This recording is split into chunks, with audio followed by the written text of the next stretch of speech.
o Next 13 trouxe muitas novidades, né, cara? E com certeza as maiores estão ali relacionadas à parte da nova estrutura, né? A pasta app, certo? E por que ela é tão diferente? Por que a gente não deve comparar ela com a pasta Pages e o que ela tem de tão especial? É isso que a gente vai ver tudo nesse vídeo aqui, beleza?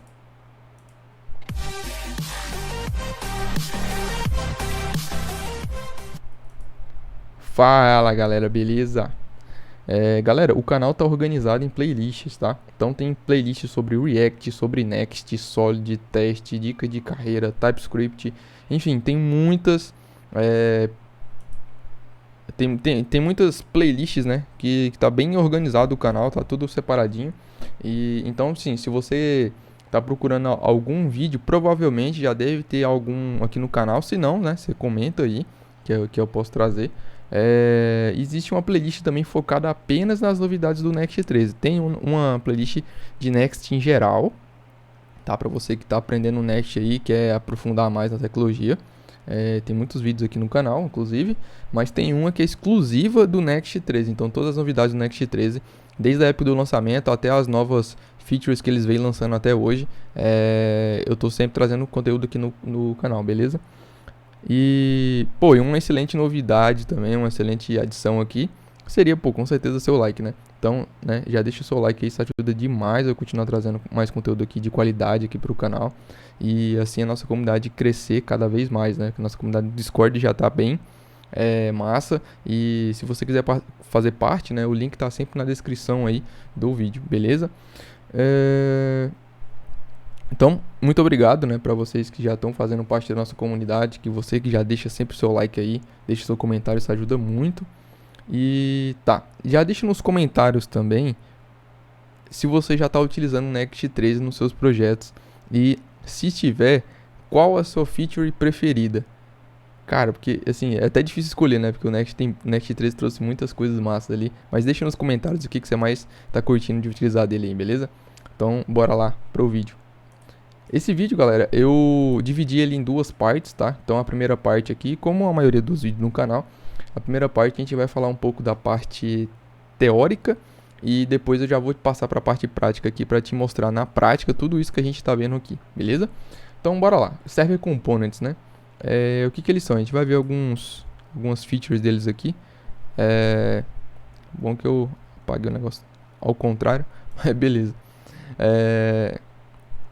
Eles são renderizados apenas no server, tá? Então, o massa disso aqui é que zero JavaScript é enviado para o cliente. Então, a gente reduz muito o tamanho do nosso bundle final, beleza? Isso aqui é muito massa.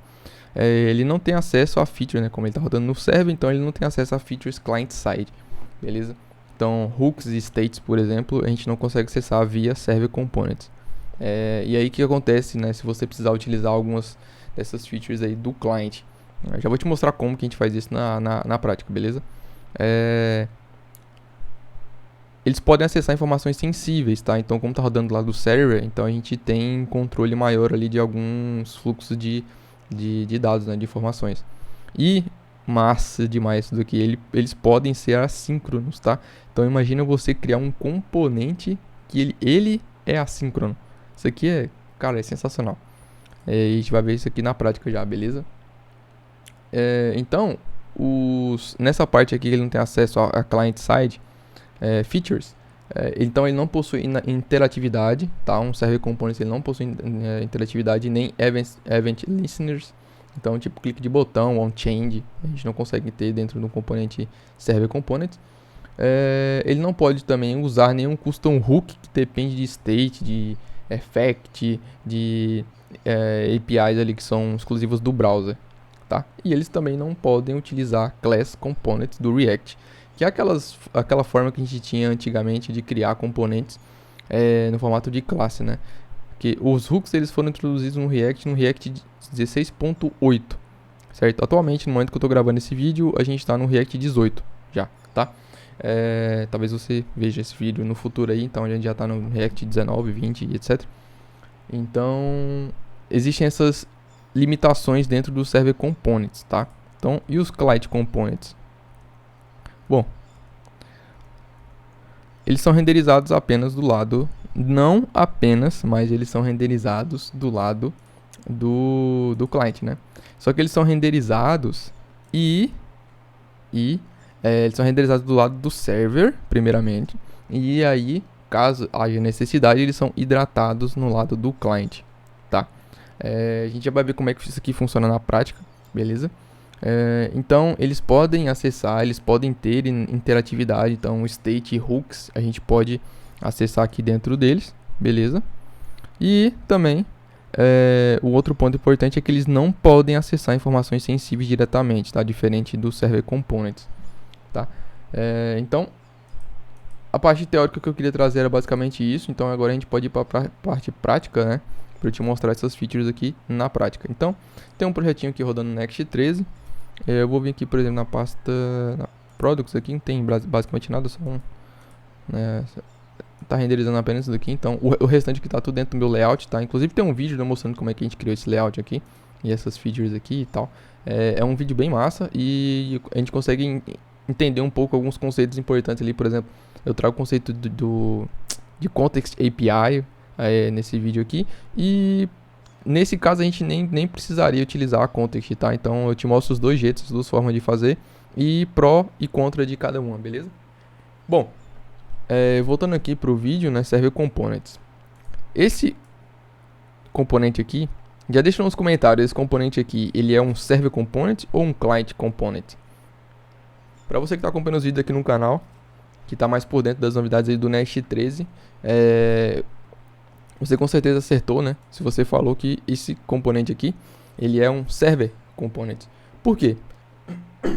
Porque por padrão, os componentes criados aqui dentro da pasta App, todos os componentes, tá? Não os que são Page, qualquer componente que é criado aqui dentro por padrão, por default, eles são Server Components. E como que a gente pode ver isso? Bom, existem algumas formas, né? A forma mais simples é a gente colocar um console aqui e colocar aqui, por exemplo, Products Page. Beleza. Aí, salvei. Se eu vier aqui, ele já printou ali pra mim. Se eu vier aqui, por exemplo, e vier aqui na aba de console, não tem nada. Então, se eu vier aqui e atualizar,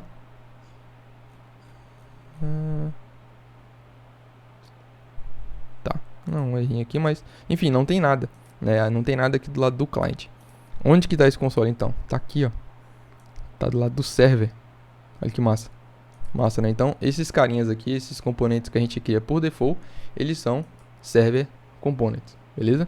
E aí, a gente pode fazer um teste aqui bem da hora, que é o seguinte. Imagina a seguinte situação. Eu vou criar uma função aqui, que vai ser, por exemplo, getData. E aqui, essa função, ela vai me retornar. Vou só simular aqui uma chamada à API, tá? Então, eu vou criar uma promise aqui.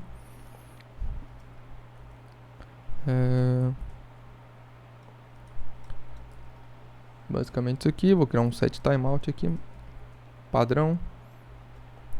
Colocar aqui, sei lá, 3 segundos. E aqui eu vou passar, por exemplo, aqui um resolve. E tornar um string aqui, results. Sei lá, qualquer coisa. Beleza? E aí agora, aqui dentro do meu componente, perceba que eu já coloquei ele como assíncrono aqui. Isso aqui é sensacional, cara. Então é um componente assíncrono, né? Porque se eu remover isso daqui, beleza. Eu vou vir aqui, por exemplo, e vou tentar buscar o products lá, que vem de dentro de getData. Certo? Porém, como ele é uma função assíncrona, né? Então a gente precisa passar o await para cá. E para utilizar o await, né, a gente tem que passar o async aqui por volta. Beleza. Agora, se eu vim aqui, por exemplo, e colocar um console products, olha que massa.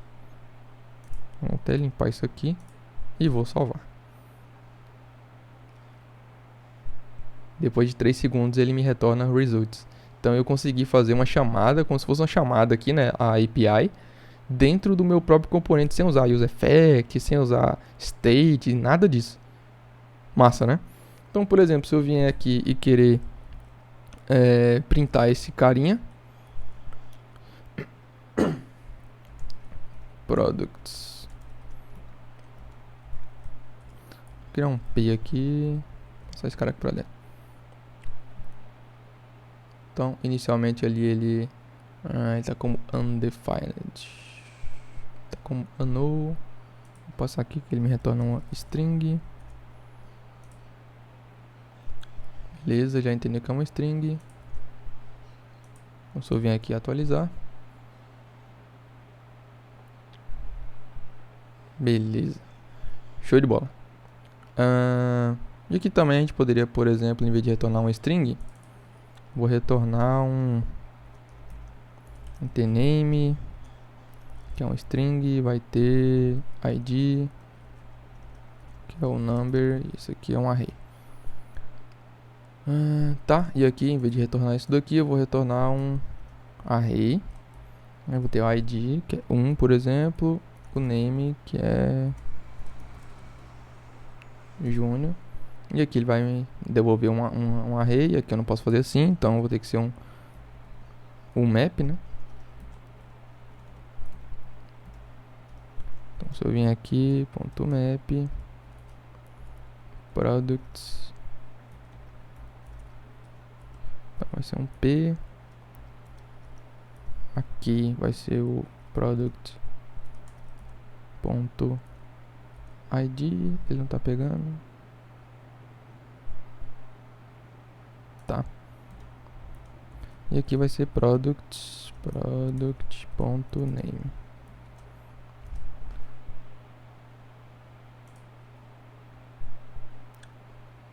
Massa. Beleza. Tá, então tipo, por exemplo, se eu resetar aqui, se eu vou, por exemplo, para a página de página home, e aí eu voltar para cá, já tinha feito, né, a requisição. Massa. Então a gente consegue fazer uma requisição HTTP, né, nesse caso aqui, simulando no caso, né, a gente consegue fazer uma requisição dentro do meu componente. Olha que louco, certo? E aí, tá, nesse caso aqui ele vai sempre retornar um array, né, então não tem muita preocupação aqui. Poderia, por exemplo, passar uma interrogação aqui, né, caso não tivesse nada, para não quebrar a aplicação. E se caso quebrar também, a gente tem o error boundary aqui para segurar isso, tá? Se você não sabe o que é error boundary, tem vídeo aqui no canal onde eu explico isso, como é que a gente trata esse tipo de erro aqui dentro do React, beleza? Tá. Server Components, a gente consegue fazer basicamente isso, né? Fora outras coisas, né, que a gente consegue fazer. Então, a gente pode utilizar aqui dentro também, por exemplo, a Suspense API, para exibir um spinner, um load, enquanto o fetch é feito, tá? E aí, para isso, basta a gente criar um arquivo aqui, loading aqui dentro, certo? Eu não tenho nenhum aqui, então, deixa eu vir aqui, ó, criar um load testx, e aqui dentro, eu vou só importar aqui, ó, aliás, exportar por default uma function, componente simples, né, loading. Ele vai ser um return aqui, por exemplo, p loading. Olha que doido agora. Olha lá. Mas, cara, esse aqui é sensacional, velho. Até rebugou aqui. Ó, loading, aí depois ele traz as informações. Cara, esse aqui é sensacional, porque como é uma renderização assíncrona aqui nesse caso, né, dentro do meu componente, do jeito que estava antes, então o componente ele não exibe nada durante 3 segundos, que é o time que eu coloquei aqui, certo? Então ele não me exibe nada durante 3 segundos e depois ele, né, pula na tela ali o resultado. Então agora não, agora a gente pode colocar um spinner, né, um load mesmo aqui, né, alguma coisa assim, um skeleton, para exibir aqui, dar um feedback para o usuário que de fato está carregando, né? Então, né, senão ele vai abrir aqui uma página em branco, então a requisição pode demorar um pouco. E aí a gente tem esse feedback aqui de forma bem simples. Isso aqui utilizando a Suspense API, tá? Então esse loading aqui, ele está utilizando essa Suspense API do React 18. Do React, na verdade, é algumas versões anteriores, tá? Ele não foi introduzido agora no React 18, não. Deixa nos comentários aí, talvez eu tenha enganado, mas se eu não me engano não foi no React 18, não. Bom, dentro do Nest aqui, né, só um parênteses aqui, existem alguns arquivos que eles chamam de arquivos especiais, né, de special files, dentro da pasta app. Então, para tratar erros com erro boundary, loading com a Suspense API, not found, tem o head que ele vai ser depreciado, né? Então, eu até tinha feito se eu não me engano, um short falando sobre isso, o head é basicamente para a parte de SEO dentro do Next 3 aqui, né? Então a gente poderia ter um arquivo de head aqui para cada, tipo, por exemplo, aqui na raiz e depois para cada subpasta aqui, então, ou seja, para cada rota, a gente tinha um arquivo head, né, que ele era de fato o cabeçalho, né, para a gente fazer a nossa parte de SEO. Porém, ele vai ser descontinuado, tá? Ele vai ser depreciado. Talvez no momento que você está vendo esse vídeo aqui, ele até já foi depreciado. E eu trago um outro vídeo falando como é que a gente pode trabalhar com SEO aqui dentro do React ou do Next, beleza? Bom, isso são os Server Components, né? E se a gente precisar nesse caso aqui, ó, se eu precisasse, por exemplo, que eu tivesse um botão, e aí eu vou passar aqui, por exemplo, clique, o nome dele, eu vou colocar aqui, ó, clique, e aí eu passasse uma função para ele aqui, tipo um alert, alguma coisa. Isso aqui vai me dar erro, tá? Então, só ver aqui, então olha lá, ele já me mostrou ali, porque é o seguinte: Event Handlers não podem ser acessados, só podem ser acessados aqui no caso de Client Components, tá? Então, ó, se eu preciso de interatividade, eu tenho que converter esse carinha aqui, esse componente meu, em um Client Component. Como é que a gente faz isso? Então, basicamente, a gente vai ter que vir aqui no topo aqui e colocar Use Client. Agora, a partir de agora, ele já é um Server Components. Porém, agora a gente vai ter um outro erro aqui, tá? Porque Server Components, eles não podem ser assíncronos, tá? Isso aqui vai me gerar erro. Então, eu não posso fazer isso aqui, não posso fazer isso. Então, eu vou comentar essa parte aqui por enquanto. Beleza. Então, beleza, voltou a funcionar. Então, se eu dou um clique aqui, ele já me dá um alerta ali. Show! Então, a gente converteu, né, aquele componente que a gente tinha em um Client Component, certo? Uma dica aqui importante é o seguinte, uma dica de ouro que eu deixo aqui na parte do Client Components, tá? Imagina que você tem um componente grande aqui e tal, que tem muitas funções, tem essa parte de requisição aqui dentro dele mesmo e etc. Porém, a gente precisa em algum momento aqui ter um botão, ter alguma coisa ali que vai rodar apenas do lado do cliente. Então, o que a gente faria? Provavelmente a primeira opção é que você deve pensar, falar, vou transformar esse componente aqui num client component, como a gente fez aqui. Porém, não faça isso assim dessa forma, tá? Pensa o seguinte, tenta usar o máximo possível os servers components e apenas naquele pedaço que você precisar, você utiliza um client component. Ou seja, vamos supor aqui, eu vou voltar. Então eu vou colocar ele que é assíncrono aqui de novo. Eu vou tirar esse cara daqui. Ele vai me dar erro ali daqui a pouco. Então se eu clicasse no botão ali, ele vai me retornar erro. Certo? Então, salvei aqui. Ele vai ter que voltar a funcionar do jeito que estava antes. Então tem um loading ali. Beleza. E aí agora, vamos supor que eu precisaria de um botão aqui embaixo. Então o que eu faria? Cria um outro componente aqui, pô. Um botão TSX aqui, qualquer coisa. Se fosse um export cost button. Então aqui você colocaria, por exemplo, aqui um botão. Clique, igual vou passar igual a gente tinha anteriormente, tá? Então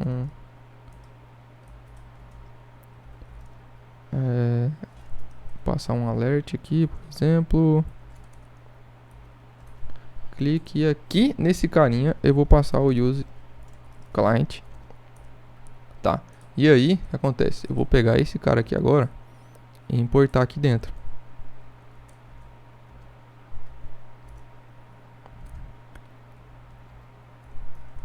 Ele não recebe shield, então assim já vai resolver. Ele fica dando esse erro de autocomplete aqui, ó. Não sei se vocês repararam. Então o que eu faço? É um plugin que tem, toda vez que você executa, ele acaba adicionando esse carinha aqui que eu descobri. Então eu apago ele e dou um restart aqui no meu servidor do TypeScript. Então aqui ele já vai me voltar a dar o autocomplete. Então, beleza. Olha que massa. Então, né, carregou ali. Se eu der um clique, ele continua funcionando. Então, ó, olha só. Então eu uni o melhor dos dois mundos, né? Então, ó. Continuo fazendo recarregamento aqui, o carregamento normal do lado do server, certo? Então tem todas as features aqui interessantes do server que a gente estava comentando, os pontos fortes aqui.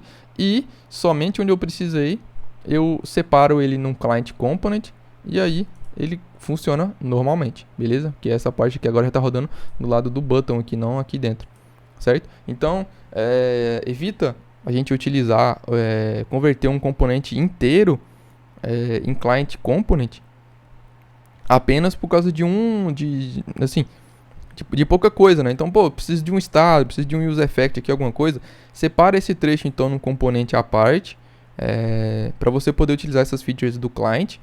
E o restante, cara, deixa tudo do lado do server, beleza? Então,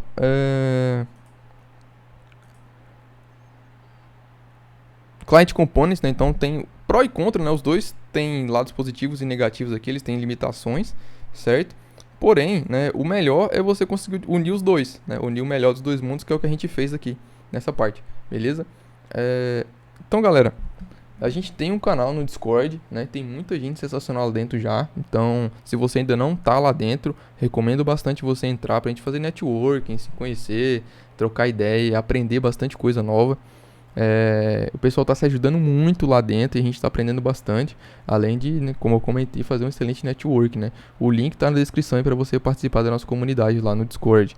E deixa nos comentários também o feedback desse vídeo, né? O que você achou, se você aprendeu alguma coisa, o que você ainda tem dúvidas sobre o Next 13. Deixei que a gente pode trazer um vídeo aí respondendo as suas dúvidas, beleza? E muito obrigado para você que assistiu até aqui, né? Eu sei que não é todas as pessoas que assistem até o final dos vídeos, então muito obrigado você que ficou até aqui o final. Valeu, galera, falou e grande abraço.